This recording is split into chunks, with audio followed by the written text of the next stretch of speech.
자, 지금은 벌써 움직임이 이재명 쪽에서는요, 벌써 6.29의 행태를 취하겠다. 이렇게 움직임이 있어요. 이재명 쪽에서는. 그래서 돌파를 해버린다고. 뭘 하겠습니까? 박근혜 대통령 사면을 전격적으로 이재명이 들고 나온다고요. 이제 거기 벌써 움직임이 다 있다고. 자, 그러면은, 그러면 윤석열은 그냥 죽습니다. 저쪽에서 들고 나와서 6.29 할 때 그랬잖아요. 네. 전두환 대통령이 다 만들어가 노트북 읽으라 그랬지 않습니까? 그러니까, 자, 그런 상황이, 역상황이 오는데 이쪽은 뭘 하고 있냐는 거야. 이쪽은 뭘 하고 있느냐는 거예요. 그러면 저 사람들은 국민 통합을 들고 나오는데 우리 공화당 하나도 못 껴안는 국민의힘이 국민 통합을 얘기할 수 있겠습니까? 이쪽은 벌써 진행이 많이 돼가 있다고요. 자, 그러면은 12월 24일 날 네. 그런 상황에서 대통령이 나오신다.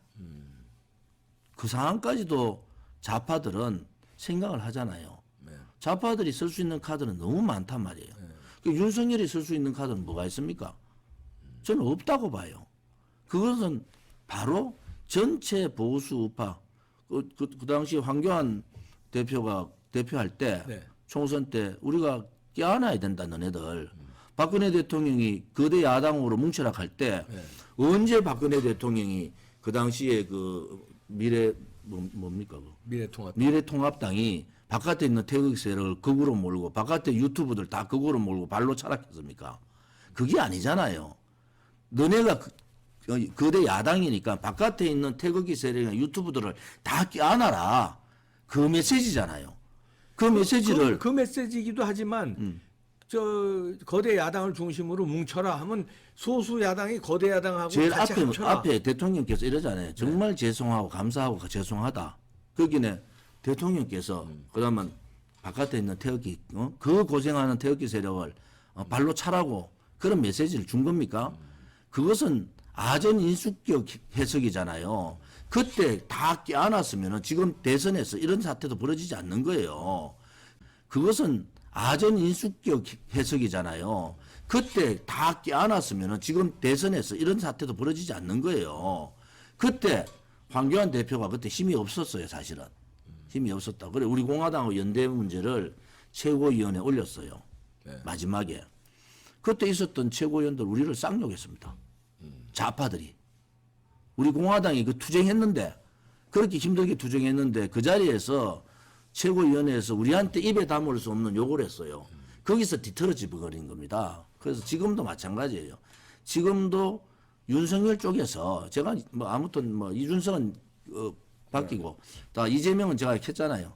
어쨌든 이재명을 제가 대통령으로 안 되게 만들 수 있는 것도 조원진이 가장 강할 거다.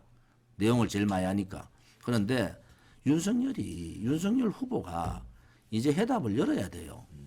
지금 어설프게 중도 얘기하다가 바깥에 있는 오른쪽 사람들 만약에 5% 3%라도 나가면 그냥 무조건 집니다.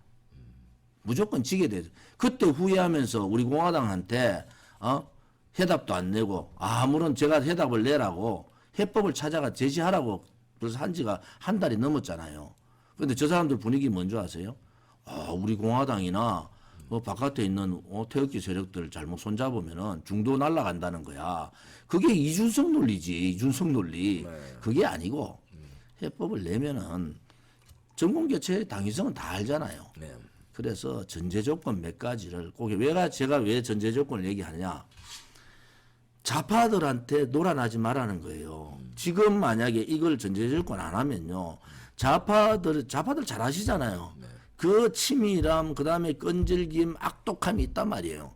끝까지 물고 늘어진다. 이참에 오히려 개혁정당으로 완전히 변화를 해라. 저는 뭐 제가 있었던 당이기 때문에 한마디 조언을 한다 그러면은 지금 선대위 다 바꿔야 돼요. 지금 개혁정당이 아니야. 개혁정당, 보수 우파 개혁정당을 국민들이 요구하는 거고 2030 표에는 거기가 있는 거예요. 우리 공화당을 극으로 몰고 바깥에 있는 태극기 세력을 극으로 모으는 데 있는 게 아니고 윤석열 후보가 얼마나 개혁적인 정책을 내고 개혁적인 인사들을 앞에 내세우느냐. 80 넘은 노인네한테 목매이지 말고 탄핵에 앞장섰던 사람도 좀 빼고 좀 빼고 개혁적인 인물로 사람 많잖아요. 그런 인물도 저는 국회의원 해봐서 괜찮은 인물도 꽤 있습니다. 그래도 국민의힘에 그런 사람들을 앞장서야 되는데 가장 탄핵에 앞장섰던 사람들, 박근혜 대통령한테 모질게 가장 못되게 했던 사람 순서대로 본부장을 다 앉혔더만. 그래서 그거부터 바꿔라. 이제 개혁정당을 바라는 보수 우파들이 빠지기 시작한 거예요. 왜? 윤석열이 기억 못 하겠는데? 윤석열이 기억은 아니고 저거 정권 잡으면은 적폐청산, 붉은 적폐청산 해야 되는데 청산은 고소하고 그냥 뭐 넘어가면서 여야 야합하겠구나. 저는 그게 보이거든요. 그래서 이참에 지금 이제 더 빠집니다. 한 5% 차이 날대로 이제 뒤로 더 빠져버려요. 그래 되면 5% 지게 나온다고. 그때는 시기가 늦어요. 지금 100일 남았을 때, 오늘 99일 남았던 지금이라도 앞에 그냥 판때기 다 바꿔라. 국민들이 싫어한다. 뭐 저는 주호영하고 저 친구잖아요. 그 다음에 있지만은 안 된다. 우파가 개혁을 들고 나와야지 중도가 들어오는 거지. 중도를 우리 공화당 극우 세력이라고 하니까 바깥에 있는 태극기 세력을 껴안아서 중도가 무너진 게 아니고 너가 좀 더 개혁적으로 청년들 만난다고 그게 개혁이 아니에요. 청년들 만난다고 실질적인 개혁 정책을 써야 된다니까요. 민노총 두려워하지 말고 민노총 노조공화국을 깨겠다고 선언을 해야 된다고요. 그런 선언을 해야 된다고. 그다음에 국민들이 바라는 것은 붉은 적폐 청산을 하라는 거 아닙니까? 당당하게 붉은 적폐 청산을 하겠다고 얘기해야 되는 거예요. 그다음에 그게 개혁의 시발점이라고요.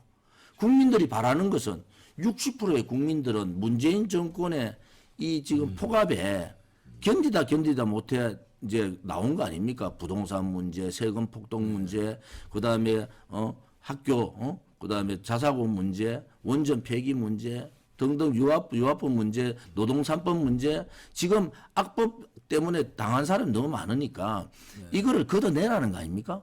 지금은 이상하게 간 거야. 왜 그러냐 봤더니 제가 그 있는 사람을 다 아니까 그 사람들 성향이 그래요. 개혁을 할 수 있는 사람들이 아니에요. 그 사람들 성향이. 자, 이명박 그러면, 정부 때 예. 이명박 정부 때 제일 앞장섰던 사람들 아닙니까? 그 사람들이 박근혜 대통령하고 이명박 정부를 이렇게 사이 벌어지게 했던 사람들이고 개혁 정책을 못 썼잖아요. 그런데 똑같은 반개혁적인 인사들이 선대위 앞에 다 있단 말이에요. 그것은 맞지 않다. 지금이라도 이기려면은 우리 공화당 5년간 투쟁하는 우리 공화당 보고 분열 세력이다, 뭐 그거 세력 이러지 말고 안에 내부부터 개혁적인 인물로 다 바꿔라. 국민의힘에 인재풀이 없는 게 아니에요. 제가 10년 같이 있었잖아요. 인재풀이 있으니까. 뭐 하여튼 뭐 그래도 주장하시는 건 이제 뭐 우리 공화당 주장하시는 건 뭐 우파들 다 아니까 그럼 우파들 심정은 이거예요. 저는 일생을 저 당에 가입해 본 적이 없습니다. 그냥 진짜 그 뭐 그냥 방송이나 하고 이렇게 뭐 응원 성향은 우리 공화당 성향이세요. 아니 성향은 그런데 저는 성향하고 이겨야 된다는 거예요. 저는 이기는 방법이 우리 공화당식으로는 미안한 얘기지만 지지율이 그렇게 안 되니까 일단 먹어놓고 잡아놓고 쥐를 잡아놓고 그 요리를 할 때 어떻게 통합을 좀 해서 하자. 이게 닭이 먼저냐 계란이 먼저냐인데. 그거는 닭계란의 근데 문제가 아니고. 우리 공화당식으로 하자 그러면 제가 그건 닭계란의 문제가 아니고. 단언하건데 저 지지율이 푹 빠집니다. 그러긴 해. 그러니까. 제가 말씀드린 대로 그건 닭계란의 문제가 아니고 자, 이 대한민국에 대한 정치의 성욕을 바로 있느냐는 거야. 도대체 이 나라를 어디로 끌고 가겠다는 얘기를 해야 되잖아요. 네. 이 나라를 어디로 끌고 가겠다. 국민들이 문재인 정치 보복하라 소리 안 했잖아요. 윤석열 후보 보고 문재인 정치 보복하라 소리 안 했어요. 국민들은 뭘 했느냐. 문재인이 잘못된 부분을 청산해달라는 거잖아요. 정치 보복이 아니고. 청산의 문제하고 정치 보복의 문제는 전혀 다른 얘기잖아요. 그러니까 정치 보복 안 하겠다는 걸로 그냥 문재인을 썩 듣고 넘어가면 안 된다는 얘기죠. 제가 말씀드리는 것은 아니 하자고요. 통합도 하고 다 하자고. 정권 교체도 하고 하자고. 그런데 본인들이 얘기했던 부분에 대해서 사과는 해야 되잖아요. 국민의힘이 저도 우리 그건 공화당을 계속 주장하고 극우라고 얘기하고 그래서 결국은 우리 공화당이 만약에 정권 교체에 정말 게이팅보트를 지는 상황이 옵니다. 그때는 어떻게 할 거냐고. 지금 우리 당원들은 부글부글 끓어요. 가만히 있는 우리 공화당 보고 투쟁만 있는 우리 공화당 보고 이준석이 갑자기 나와서 극우 세력이라고.